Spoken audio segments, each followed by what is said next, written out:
stricken container ship still burns in the English Channel, where firefighters are still trying to control the flames. The Aberdeen collided with the cruise ship the Norwegian Dream, which was returning from a 2-week tour of Scandinavia. Many of the people on board were wakened by the sound of the two ships crashing into each other.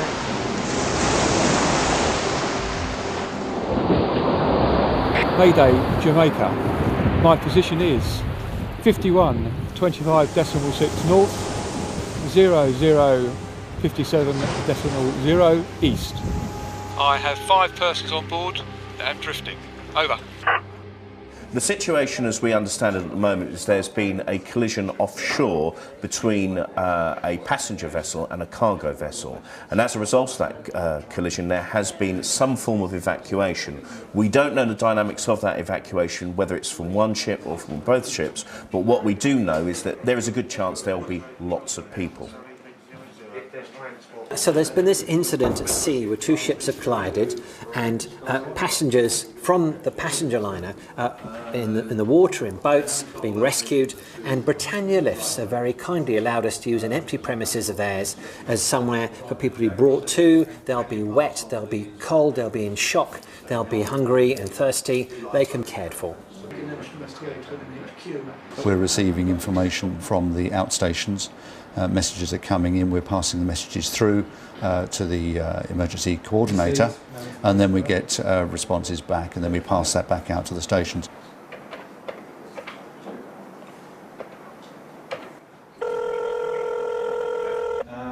So it's just the Coast Guard. Can you just take this?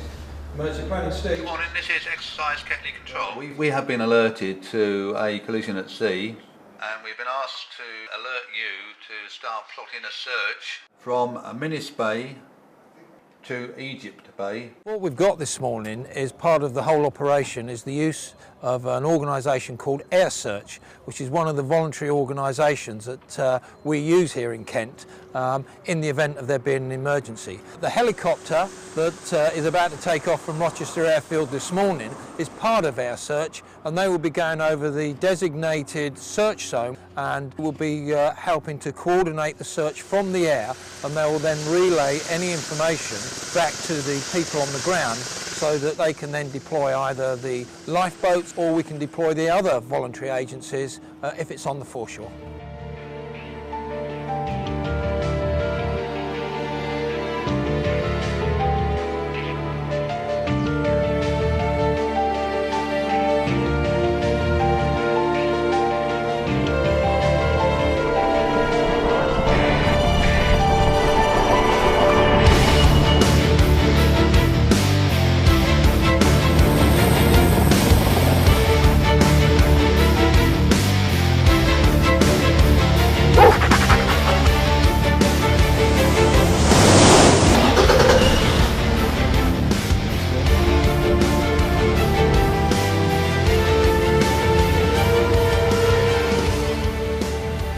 There have been many reported sightings by the public of confused people on the shoreline and around the surrounding area.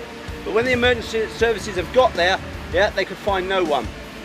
We're from Kent Search and Rescue, and our job really is to go for looking for vulnerable missing people. And what I mean by vulnerable is people that are actually at risk of life, and our job is to locate them.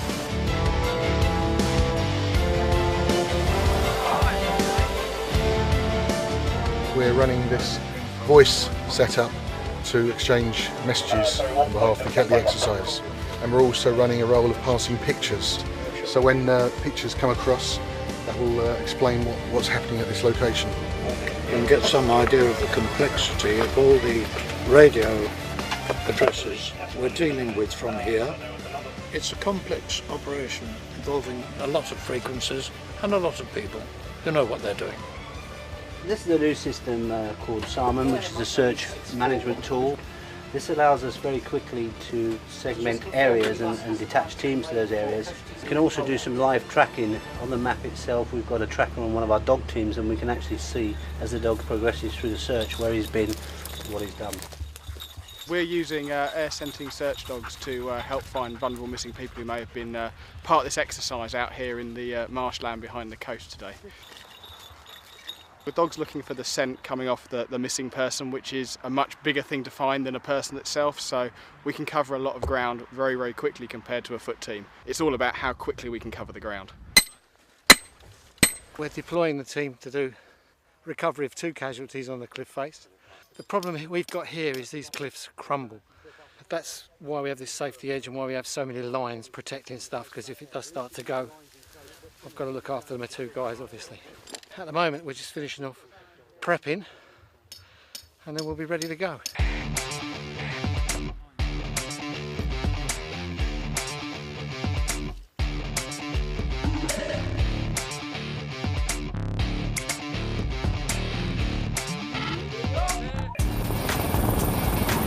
We're currently operating 500 feet just over the harbour area.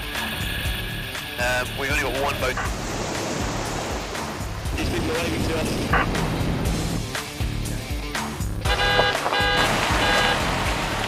We're a group of volunteers basically. We all drive 4x4 vehicles. Some are standard road vehicles, some are more heavily equipped off-road vehicles like this one. We find that when ambulances or fire engines can't get to the scene of an accident, for example, we can get there. We can get people there, we can get people out.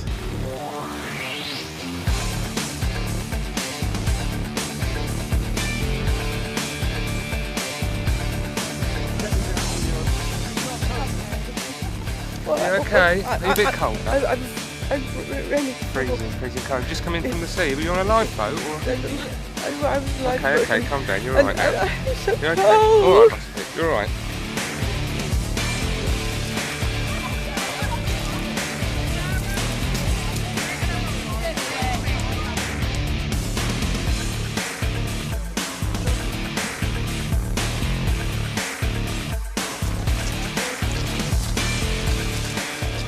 Basically, we've just had a major incident. Now we're going to take all these cold people and we're going to take them down to the rest centre and see what treatment they need, and from there we'll see what other further action needs to be required.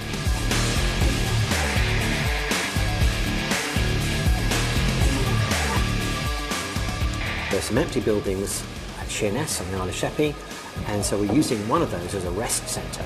So people who have been rescued along the seashore from this collision of 2 ships are being brought to the rest centre to be cared for. We've set up a reception centre here that they can be brought to when they've been found, and they can be made comfortable here. They're in a place of safety and they're going to be looked after so that their initial needs can be met.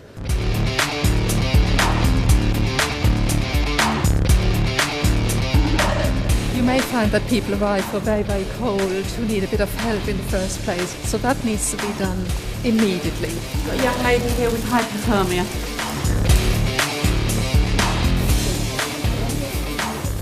We've had a variety of injuries, very, very cold, very hungry, very tired probably if they'd come off a boat that had sunk and wet, and so the hypothermia is gently rewarming the body to make sure that the body comes back to its original temperature and condition. So warm drinks, blankets, and that's what it's all about. It's about bringing to human beings some tender loving care.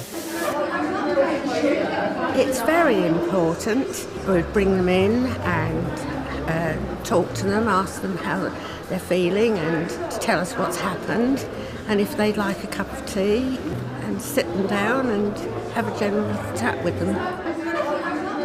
Some of them just want to sit, but we're here to guide them through.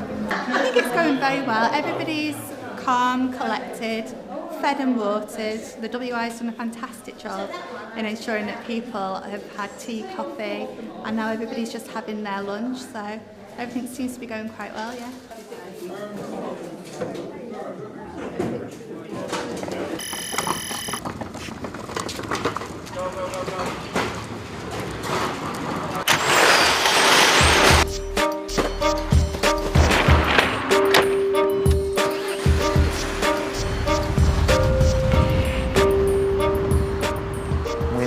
Setting up overnight accommodation where those evacuees, those stranded passengers, can now be brought before their onward travel tomorrow morning.